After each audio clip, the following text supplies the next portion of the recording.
Kata Mu'arraq al-Ijli, itulah dia cahaya ayat yang mengamalkan pada setiap hari. Dia telah surah Sejadah.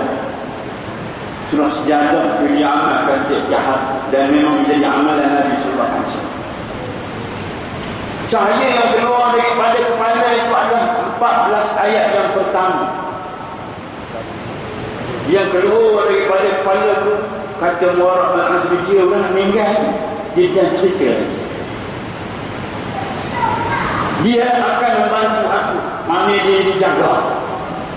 Dia akan bantu aku syafi'an, dia akan beri syafaat membantu. Cahaya yang keluar daripada kaki itu adalah 14 ayat yang terakhir dari surah. Dan yang tengah-tengah itu adalah mana ayat sajdah itu sendiri. Keluar cahaya itu, mereka sebenarnya untuk membantu aku. Tapi ada satu lagi ayat yang tidak nampak cahayanya, yang itu tak rusuni, yang itu dia akan jadi pengawal kepada pengawal pribadi. Iaitulah surah Tabarakallaz. Ini diamalkan oleh, tapi orang dulu cerita dia beranak-beranak semua. Bukan sekadar beramal membaca ayat-ayat itu setiap hari atau setiap malam, bahkan beramal dengan isi kandungan Al-Quran. Maka mereka mendapat nur Al-Quran, cahaya Al-Quran, khususnya dalam bulan Ramadan yang diistimewakan oleh Allah Subhanahu. Mereka membaca Al-Quran, sungguh-sungguh mereka baca Al-Quran. Kalau kita tengok bagaimana bacaan orang-orang dulu, salafus salih, tabi'in, Imam Nawawi menceritakan dalam kitab Al-Azkar umpama. Imam Nawawi sebut dalam bab tilawatul Quran dalam kitab Al-Azkar Imam Nawawi. Kata dia, menjadi adat kepada orang-orang terdahulu, katanya, membaca Quran khatamnya ada di kalangan mereka itu yang 2 bulan sekali khatam, bukan bulan Ramadan itu. Ada yang khatamnya sebulan sekali. Tadi 2 bulan sekali, ini sebulan sekali. Ada yang khatamnya 10 hari sekali khatam. Mula mana kena video 10 hari sekali khatam. Mana berapa bahagia nak kita nak habis bulan Ramadan ni pun jelek-jelek kita kata. Iya, dengan bacaan ni kadang-kadang tak betulnya. Dengung ni tak betulnya begitu-begitu. Tapi ingatlah, yakinlah, berjelek-jelek kalau keluar itu ataupun dapat pahala di sisi Allah SWT. Pahala susah satu, pahala baca saja. Tuan-tuan jangan main dan orang yang baca yang lancar, pahala dapat satu. Orang yang baca tak lancar, pahala dapat 2. Satu pahala membaca, satu pahala susah membaca. Dapat 2 tuan-tuan. Kita nampak aja yang tak baca dengan.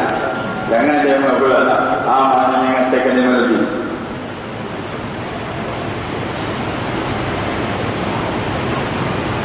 Ini kelebihan Al-Quran. Ada yang membacanya, mengkhatamkannya 8 hari 1 kali khatam. Disebut Imam Nawawi. Kalau orang yang kita kata tak apa-apa masyhur dia boleh dikatakan tentang dia tadi, Imam Nawawi itu. Ada di kalangan mereka yang mengkhatam Quran 7 hari sekali khatam seminggu. Bahkan ada yang mengkhatamnya dalam 5 hari sekali khatam, katanya. Bahkan ada yang mengkhatamkannya 4 kali sekali khatam, 4 hari sekali khatam. Ada pula yang mengkhatamkannya 3 hari sekali khatam. Bahkan ada yang mengkhatamkannya 1 hari 1 kali khatam. Macam mana dia menyebut kita? Bahkan ada pula yang mengkhatamkan sekali. Satu hari 2 kali khatam. Sekali siang, sekali malam khatam. Ini orang-orang salafus salih. Tabi'in, orang-orang yang sedang dulu daripada kita. Tu kita zaman dulu mereka beramal sungguh membaca Quran dan beramal isikan dulu. Kita dengan macam-macam hujah untuk melihatkan diri kita dengan Quran. Macam-mana nak percaya Quran? Bahkan disebut oleh Imam An-Nawawi lagi. Ada di kalangan mereka yang khatam satu hari 3 kali khatam. Bahkan ada yang khatam 8 kali khatam satu hari. 4 kali di sebelah siang dan 4 kali di sebelah malam. Ini diceritakan orang zaman dulu. Itu Imam Nawawi cerita. Sehari amalnya boleh khatam sampai 4 kali. Bahkan ada di kalangan sahabat, kalau tengok para sahabat pula, 1 rakaat semayang boleh khatam. 1 rakaat. Kalau 2 rakaat semayang, 2 kali khatam. Di antara yang mengamalkan ni adalah Sayyidina Uthman bin Affan. Pernah jadi menteri besar. Khatam 1 rakaat, 1 khatam. Menteri besar lah kan, main Tuhan Madinah tu. Bukan guru besar, menteri besar. Khatam 1 rakaat. 1 rakaat 1 kali khatam. 1 rakaat 1 kali khatam. Dahsyat. Ini sahabat-sahabat Nabi lah yang kami katakan. Ini diceritakan bagaimana kehidupan mereka dengan Quran ini memang tak cukup. Maknanya tidak asing. Mereka cukup hampir dengan Quran. Dan inilah yang disebut oleh Imam Abu Hanifah. Imam Abu Hanifah ketika diriwayatkan kisah dia oleh Imam Al-Yafi'i, menceritakan bahawa aku dapat daripada Abu Hanifah, Imam Abu Hanifah menceritakan aku bermimpi jumpa dengan Tuhan. Imam Abu Hanifah ni galak mimpi jumpa Tuhan. Satu kali aku mimpi jumpa Tuhan, aku tanya, apakah yang boleh menghampirkan seorang hamba kepadamu, ya Allah?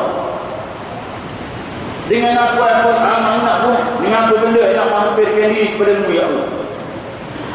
Maka Tuhan menjawab, di kalami, kata ialah dengan kalaman, dengan Quran.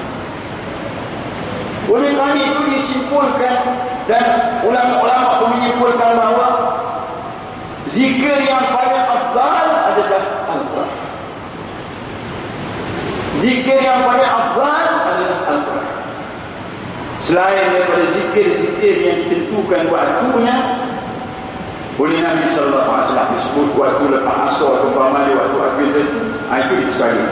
Tapi dalam masa yang lain, yang paling afdal adalah zikirnya adalah membaca Al-Quran. Saya pula mendengar berita orang-orang dulu diceritakan. Ini daripada guru-guru, daripada ada sahabat-sahabat yang menceritakan bahawa ada kanan para waliullah yang mereka membaca Al-Quran, orang-orang yang saleh, wali-wali Allah, bersembang di antara mereka di Masjidil Haram. Dia boleh menghatamkan Al-Quran itu dalam satu tawaf itu. Sekali pusing dia boleh hantam satu Quran. Takut jalan lambat-lambat saat dia. Dia kalau jalan lambat, lambat-lambat pun kalau kita hantam Quran sebulan, tengah sebulan dia pusing gitu. Dia sekali pusing Kaabah itu dah bertemu balik 1 kali khatam. 7 kali pusing, maknanya 7 kali khatam. Saya nak ceritakan ini nak bagi semangat kepada tuan-tuan. Kerana ini saya sendiri, biar ada motivasi sikit dalam bulan puasa ni. Kita nak mengamalkan diri Allah Subhanahu Wa Taala dengan Quran. Caranya adalah dengan Quran. Yang tak boleh baca kena belajar. Kita dah sebut tadi, kalau salah baca pun, kalau kita membacanya dalam keadaan belajar, kita dimaafkan oleh Allah Subhanahu Wa Taala, menunjukkan kesungguhan kita. Biar ada berubah ilmu pun tak apa, fikir pahala Polis takut tegur dia main katil, dia main ustaz. Awak itu tak tahan, dia nipik dia. Yang kawan-kawan pula satu pasal juga. Kawan tu dah tak tahu, jangan main tegur-tegur. Disinggit-singgit kawan tu, dia pergi kawan tu. Tegur-tegur betul. Jangan langsung tak tegur pula. Tak tegur, tengah langgar sampai bila-bila pula. Berasa pula kita. Tapi jangan pergi-pergi kawan. Biarlah mereka yang tak tahu Al-Mahmiyah yang berhasrat untuk membaca, mari bersama. Tapi sudah panjang sangat yang nunggu dia lama pula. Amaliyah itu belum buka kelas di Quran pula. Kalau dah nunggu dia sejam dia, bila lagi orang lain nak baca pula. Kemudian dalam perbincangan itu ada pula orang lain yang boleh membaca khatam Quran itu daripada satu bucu ke satu bucu. Kampung ni ada satu bucu, satu bucu kali khatam, bucu kedua kali khatam, ketiga khatam, keempat khatam. Maknanya sekali pusing itu dia dapat 4 kali khatam. Dahsyatnya orang ini. Yang ini dia dah sampai kepada martabat mereka itu membacanya dengan basirah mata hati. Kalau orang kita ni mata kepala keluar, dia kata keluar darah pun mana otot pun kita baca laju benar tak dapat kita. Dia dah membacanya dengan mata hati, ainul basirah. Dia kalau baca tu buka aja, kalau tak ada buka pun mani dia baca gitu. Bukan baca pakai rantai, tak ada tajwid, tak boleh, haram hukumnya. Silap satu huruf kita, boleh jatuh haram. Tak betul, tak boleh hak ni, dia akan tuntut dia ada akhirat besok. Bukan dia nak nolong kita, dia nuntut bagi kita. Kamu baca wow ni tak betul baca. Kamu baca emat ni tak betul baca. Mak lazim kami mustahil, kamu tak cukup idram. Tak cukup dia punya bukan idram, dia punya apa ni mat ni. Mat dengan idram ni sekali maknanya tak cukup. 6 harakat. Kamu buat awak 5 aja, tutup satu lagi kita. Kena datangkan hak dia, kecuali kalau tersekat. Inilah orang dulu mencari nur Quran. Akhirnya mereka ini belum sempat lagi masuk kubur, cahaya Al-Quran sudah keluar. Macam cerita Muarrah di situ. Belum lagi sampai kepada mahsyar, mereka sudah ditunjukkan ini kelebihan-kelebihan Ramadan, kelebihan-kelebihan Al-Quran yang diamalkan dalam bulan. Kemudian sedikit lagi saya nak menyebut, kita ada lebih kurang 10 minit. Itulah beberapa perkara yang tidak ditinggalkan oleh para ulama dalam bulan Ramadan. Di luar Ramadan pun mereka makna itu, dalam Ramadan lebih lagi. Itulah 5 perkara yang menjadi ubat hati yang disyairkan oleh ulama-ulama tasawuf. Rupanya ulama-ulama ni wali-wali Allah ni wa awliya illah ni amal nak begitu. Tiap-tiap malam dia mau amal begitu. Tiap-tiap siang malam mereka beramal ni sumpah begitu. Tuan-tuan jangan tinggal ke guna-guna. Sedapat-dapatnya khusus dalam Ramadan. Yang pertama yang sudah disebutkan tadi, tilawatul Quran bitadabburil ma'na wa dawa'u qalbin khamsatun fatilawatun bitadabburil ma'na wa lil butni khala. Ini dalam syarah. Ubat hati itu adalah ada 5. Yang pertama adalah membaca Quran dengan tadabbur. Syarat nak membuka, nak membersihkan hati, nak hafal kepada Allah Ta'ala khusus dalam bulan Ramadan ni, membacanya dengan tadabbur. Dia bacanya tu panjang sikit masanya tak apa, tapi dengan mengetahui makna, memahami makna maksud. Yang ini masalah sikitlah bagi kita yang tidak faham mana Quran. Kalau boleh maknanya kita ada Quran tafsir, membacanya bersendirian, maka kita membacanya dengan tadabbur makna. Yang tadarus lah, itu dengan orang kawan-kawan kita tak dan nak cari makna kadang-kadang. Kerana yang baca Quran ni sama ada dia faham makna tak faham makna, dia tetap ada kelemahan. Tapi yang memahami makna, bertadabbur yang maknanya, ini lebih lagi mengubah kita. Ini lebih membersihkan hati. Ini terus menghantar kita kepada Allah Taala. Kerana bila kita sampai kepada ayat suruh berdoa, kita berdoa. Ayat suruh sedih, kita bersedih. Ayat suruh kita bergembira, kita bergembira. Ayat suruh kita maknanya ingat ke Allah Taala, kita ingat Allah. Ayat suruh lindung dengan Allah daripada syaitan, kita terus berlindung. Ini tadabbur iman. Ini maknanya amat besar kesan dan diamalkan oleh orang-orang yang terdahulu. Sama ada pada waktu pagi selepas daripada subuh.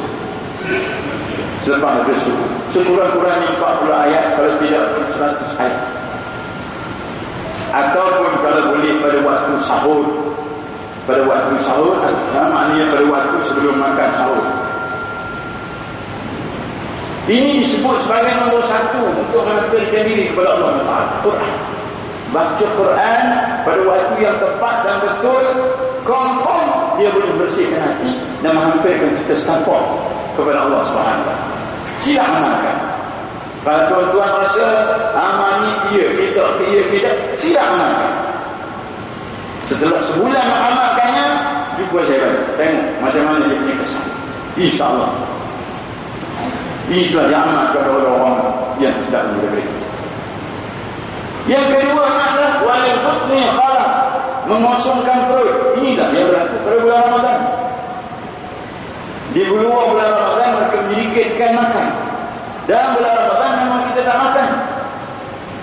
Itu pasal disebut bahawa bulan Ramadan adalah bulan yang menghampirkan kepada Allah SWT. Kerana secara otomatik dengan amalan puasa ini, kita setapak ke depan dekat dengan Allah SWT. Maqam kita, kedudukan kita hampir setapak, amalnya hampir setapak, dekat hampir dengan Allah SWT dengan ibadat puasa. Walil butni khalaq, tapi jangan batalkan dengan berbuka yang terlalu banyak, atau amal tak berbuka pada waktu buka, pada waktu bersahur pula, atau sebelum daripada itu dia bantai balik. Jangan batalkan hikmah itu. Cuba try, buat benda ni, insyaAllah setapak kita akan hampir kepada Allah SWT lagi dan buat tapak. Tadi dengan tilawatul Quran kurang-kurangnya 40 ayat ataupun akan dapat 100 ayat yang dijanjikan orang yang mengamalkan ayat Quran, bacalah hari 100 ayat, dia tidak termasuk dalam golongan ghafilin, yakni orang-orang yang lalai. Maknanya dia akan jadi orang yang sedar, hatinya sedar. Walil butni khalaq wa qiyamul lail, yang ketiganya qiyamul lail. Alhamdulillah dalam Ramadan ini, itulah dia qiyamul lail kita tadi. Dia itulah sembahyang tarawih yang saya sebut daripada mukadimah tadi, solat qiyam, solat yang kerana dalam riwayat menyebut daripada Sayyidatina Aisyah mengatakan bahawa Nabi tidak ada sembahyang lebih daripada 11 sembahyang, sama ada dalam 11 rakaat sembahyang, sama ada dalam bulan Ramadan ataupun di luar bulan Ramadan. Ada sekali-sekali Nabi tambah dengan 2 rakaat. Ini riwayat daripada Sayyidatina Aisyah yang sebahagian daripada ulama membuat kesimpulan bahawa sembahyang tarawih itu hanyalah 11 rakaat sebagaimana kita. Namun ada riwayat yang mengatakan Nabi pernah sembahyang 23 rakaat. Ada daripada Ibn Abbas. Tapi itu semacam tidak kuat sebab tidak popular, walaupun disebut riwayat Bahrain dalam kitab dia boleh senang ada tidak popular. Bahkan sebagian lain mengatakan 23 rakaat itu adalah amalan daripada khalifah Islam yang kedua, itulah zaman Sayyidina Umar. Zaman Sayyidina Umar yang mengumpulkan orang maknanya sehingga menjadi 23 sembahyang tarawih. Bahkan ada lagi satu kawan yang menyebut 41 rakaat. Tak. Nak banyak 41 rakaat. Ini amal ahli Madinah. Ini disahkan oleh Imam Malik. Orang Madinah kata kuama orang Mekah ada Kaabah, lepas daripada sunat tarawih itu boleh tawaf keliling kami. Kami tak ada Kaabah, oleh kerana itu kami gantikan dengan rakaat lagi. tambah lagi 2 rakaat, tambah lagi amalnya sehingga menjadi 41 rakaat amal ahli Madinah. Pilih nak mana, nak 41, nak 23, nak sudah seorang disebutkan. Tapi amalnya kalau kita amal punya sebelah dia pun dah kira sebagai qiyamul lail wa qiyamul lail. Cuma jangan pada malam Ramadan saja, bulan Ramadan tu kita buat. Tapi bulan Ramadan ini kita otomatik amalnya walaupun hukumnya sunat, kita telah mendirikan perkara yang ketiga untuk menghampirkan diri kita kepada Allah Subhanahu wa qiyamul lail. Tapi semayang kena semayang suruh lah, kena beri hak semayang. Yang itu kita dah bicara dalam bab semayang. Semayang ni dia ada hak dia. Hak semayang ni kena beri. Rukun-rukun dia, syarat-syarat dia. Kemudian tazallul khusyuk dan seumpamanya dalam kitab Maitu Musalli ini ceritakan. Di kitab Maitu Musalli sini ada baca kitab Maitu Musalli kan. Kena dapatkan syarat-syarat hak-hak semayang. Kalau tidak, maknanya kita tidak akan memperolehi kesan sebagaimana yang disebutkan tadi daripada qiyamul lail. Yang keempatnya adalah wa tadarru'u bis-sahar. Rupanya ada satu lagi yang kadang-kadang kita terlepas pandang, kita ingat qiyamul lail. Satu lagi kita lupa tadarru'u bis-sahar. Tadarru'u bis-sahar adalah merendahkan diri pada waktu sahur. Merendahkan diri ini bagi kita. Ada orang semua ni kan, orang nak mendapatkan diri jadinya, bila nak balik. Maksud tadarruh itu, kita orang ni macam-macam kan. Kita kata begini, kata begitu, kata begini, kata begini. Maksud mendapatkan diri itu adalah munajat, mohon kepada Allah Subhanahu wa taala, berdoa kepada Allah Taala dengan rendah diri, kita panggil tadarruh. Berbisik dengan Tuhan, mengadu dengan Tuhan. Itu maknanya tadarruh bis-sahar. Itu perkara besar untuk menghampirkan diri kita kepada Allah Subhanahu wa taala. Mengadulah kepada Tuhan. Apa aku ni cakap bewak tak apa. Ikut lawan kita masing-masing. Lepas kita cakap Arab sikit, Rabbana atina fid dunya hasanah. Itu aja tahu dia. Habis bantai kata Allah. Aku nak bini ya Allah. Aman rumah-rumah. Umur ada rumah. Tapi puan macam rumah. Tolong. Tak apa. Tadarruh biasa. Tuhan faham. Tuhan tahu. Tuhan ni tak boleh kita sebut faham. Dia faham dia macam kita. Tapi maknanya Tuhan maha mengetahui. Tuhan melihat kita, mendengar aduan kita. Tadarruh biasa. Jangan tinggalkan tadarruh biasa. Jangan kita kejar dimulai semata-mata. Tapi berdoa kita lupa. Minta pada waktu sama. Kalau boleh dengan sembahyang hajat sebelum daripada itu. Saya dah berjumpa dan melihat ada beberapa orang yang dia diterima oleh Allah Subhanahu wa taala dan menjadi orang yang hampir dengan Allah Taala hasil daripada sembahyang hajat. Ada beberapa orang yang saya telah melihat dengan depan mata.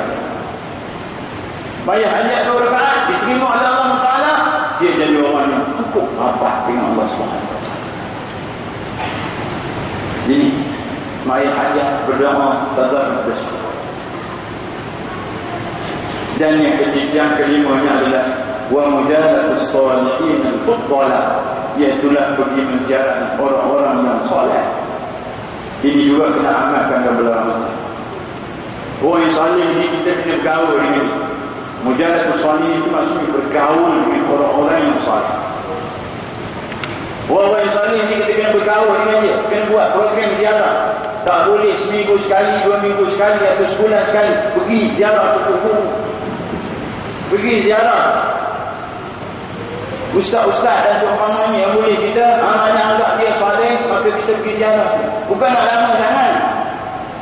Tak payah tanpa berjam-jam sembang, tak payah.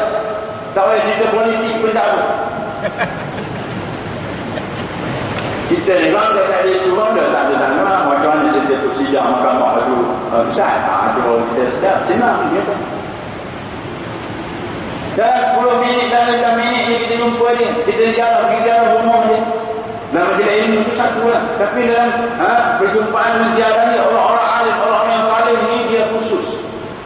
hubungan, personal kontak yang apabila kita ziarah dia akan mendoakan kita, dia akan berikan kata-kata nasihat. Kerana orang yang saleh adalah orang yang baik. Sudah tentulah apabila dia bercakap baik. Sudah tentulah dia akan mendoakan kita. Jangan lupa tuan-tuan, saya masih mengamalkan itu sampai sekarang. Ada seorang dah meninggal, dah sampai meninggal. Saya kira dia sebagai guru, sebagai daripada guru. Orang tak terkenal pun, orang tak terkenal. Saya manggil Tuan Guru Haji Sa'ad. Orang tak boleh terkenal, dia guru kampung biasa. Tapi dia punya kelebihan. Pada pandangan saya dia mempunyai sesuatu. Maka saya kerap menjarahnya sebelum daripada dia meninggal. Dan dapatlah sepatut dua apa yang dia belajar dulu. Di antaranya amalan daripada Kiai Salih Johor. Kiai Salih dulu. Ada beberapa patah amalnya, beberapa amalan yang dia sempat ijazahkan kepada saya. Orang tu dah meninggal. Dan kita kena cari. Rupanya menjalani orang-orang yang saleh ini mendekatkan kita takwa kepada Allah SWT. Khusus dalam berdoa. Cari itu. Dan orang yang saleh ini bukan susah sangat mencari. Pak imam kita keumpamanya orang-orang yang saleh. Kita lihat daripada zahir dia saleh. Pemilah kita, orang-orang yang saleh, orang-orang yang hafal Quran, ini adalah orang-orang yang saleh. Tok Sidang masuk besar. Tok Sidang ni kalau bukan perkataan ayat, tu kena tengok. Pasalnya memang tak masuk.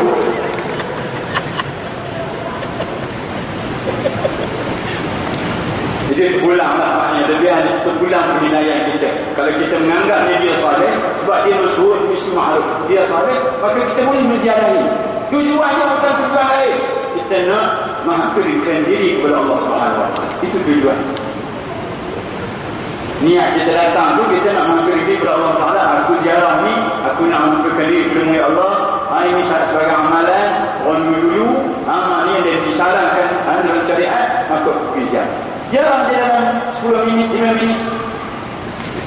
Kita balik itu, kita akan dibersih kepada Allah SWT. Walaupun dia tak cakap apa-apa. Kalau dia sakit bagilah, mari kita berjalan yang sakit pula. Ini satu kelebihan yang lain. Ini adalah 5 perkara yang tidak ditinggalkan oleh ulama-ulama yang terdahulu. Aulia-aulia illah, orang-orang yang hafiz kepada Allah SWT. Mudah-mudahan Ramadan ini menjadikan kita lebih hampir kepada Allah SWT, memperolehi cahaya petunjuk, dibukakan dengan pembukaan orang-orang yang arifin zaman dulu. Mudah-mudahan kita diterima oleh Allah SWT. Kita yang dina-dina ni, yang banyak kekurangan, yang banyak kesilapan ni, diterima oleh Allah SWT. Itulah harapan kita. InsyaAllah dengan penuh keyakinan kita boleh berubah dan kita akan mencapai perkara itu insyaAllah. Jadi saya rasa pada itu yang boleh saya sampaikan pada malam ini. Mudah-mudahan amalnya kita dapat beramal dan jangan lupa tolong doakan saya sama supaya saya juga diterima oleh Allah SWT dan sembuhkan sakit dari sikit-sikit lagi. Amalnya tak berapa sembuh satu pada tapi semangat tengok kalau kanser tu ni nak tolak pun kawan-kawan amal yang tunggu kira nak ikut jauh juga kan. Maknanya perjalanan yang jauh lebih lama dalam perjalanan daripada duduk murid kuliah ini. Tapi atas maknanya saya fikir, saya tadi nak datang sebelum ini pun fikir aku ni layak tidak nak berikan ni, perkara ni bukan benda besar. Aku pun dah hampir beda dengan Tuhan. Maknanya cuma saya sebut kepada Allah SWT bahawa saya menyebut perkara ini dan saya membincang perkara ini bahawa saya ingin bersama-sama dengan orang-orang yang mentaqarrabkan diri kepada Allah SWT. Mudah-mudahan hajat kita dimakbulkan oleh Allah SWT. Mudah-mudahan harapan kita dikabulkan oleh Allah SWT. Aqulu qawli hadza wa sallallahu alaihi wa sallam. Assalamualaikum warahmatullahi wabarakatuh.